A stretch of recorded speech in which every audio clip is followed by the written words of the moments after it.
हिमांगी सखी बीते 24 घंटों में यह नाम सबसे ज्यादा चर्चा में आया और उससे भी पहले चर्चा में आया था जब ममता कुलकर्णी को महामंडलेश्वर की उपाधि दी गई थी।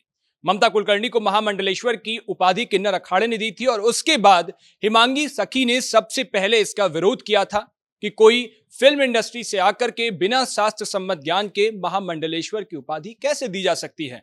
इसके बाद किन्नर अखाड़े के संस्थापक कहे जाने वाले ऋषि अजय दास ने इसका विरोध किया था और उन्होंने किन्नर अखाड़े की जो सर्वे सर्वा हैं, महामंडलेश्वर हैं, लक्ष्मी नारायण त्रिपाठी को पद से हटाने की बात कही थी। हालांकि लक्ष्मी नारायण त्रिपाठी अभी भी किन्नर अखाड़े की सर्वे सर्वा ही है और महामंडलेश्वर की उपाधि अभी भी उनके पास है।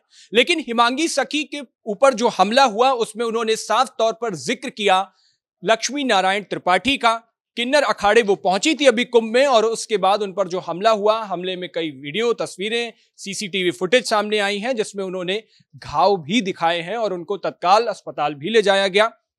अब सवाल ये कि हिमांगी सखी है कौन?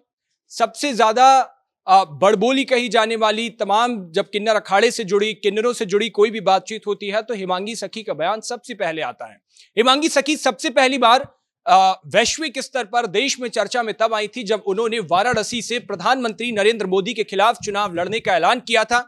और न सिर्फ ऐलान किया, वो उनके खिलाफ चुनाव लड़ी भी और वाराणसी से हालांकि वो हार गई थी, लेकिन चुनाव लड़ने के बाद वो बेहद चर्चा में आ गई थी। आपको बता दें कि हिमांगी सखी को भी महामंडलेश्वर की उपाधि मिली हुई है और ये उपाधि उन्हें नेपाल के पशुपतिनाथ पीठ के द्वारा दी गई है। प्रयागराज कुंभ में वो उपाधि उन्हें दी गई थी। अब हिमांगी सखी के अगर आप प्रोफाइल की बात करें तो हिमांगी सखी फिल्मों में काम करती थी। गुजरात के बड़ौदा में उनका जन्म हुआ है, वहां से वो आई हैं, यानी गुजराती हैं। हिमांगी सखी देश की पहली किन्नर जगत गुरु हैं और उसी के साथ कथावाचक भी हैं।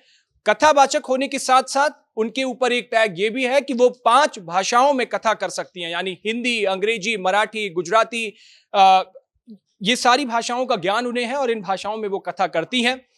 इंटरनेशनल लेवल पे भी उनकी कथाएं होती हैं। सबसे पहले उनकी इंटरनेशनल जो कथा हुई थी, देश के बाहर जो कथा हुई थी, वो मॉरिशस में हुई थी। वहां उन्होंने अंग्रेजी में कथा सुनाई थी और उसके बाद वो दुनिया भर के चर्चा में आ गई। तमाम जगह उनके लोग बन गए और वहां पर वो कथा करने लगी। आपको बता दें कि हिमांगी सखी पहले फिल्मों में काम करती थी, बाद में उनकी भक्ति जाग गई, उसके बाद वो संस्थाओं से जुड़ गई, उसके बाद फिर उन्होंने महामंडलेश्वर की उपाधि मिली, फिर किन्नर अखाड़े से जुड़ी और उसके बाद अब हिमांगी सखी कथा करती हैं।